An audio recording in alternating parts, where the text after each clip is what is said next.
আসসালামু আলাইকুম। হ্যালো দর্শক, আপনাদের দেখাবো মৌমাছির রানী কিভাবে তৈরি করতে হয়, গ্যাপটিনের মাধ্যমে কিভাবে রানী করা যায়। দেখেন, এটাতে গ্যাপটিন দেওয়া আছে।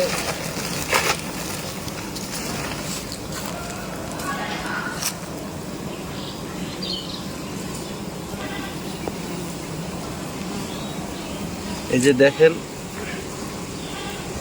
এখানে 20টা গ্যাপটিন করতে দিয়েছিলাম।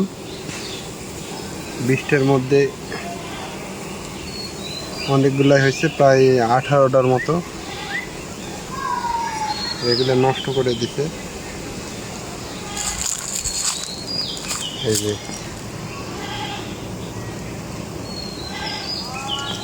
এই রানী বাড়াতে আর সময় লাগবে 3 দিন। 3 দিন পরে এখান থেকে রানী বাড়াবে। রানী বাড়ালে আমরা ধরে রাখবো, ধরে রাখে নতুন করে বাসা ভাগ দিয়ে ওখানে রানী দেবো।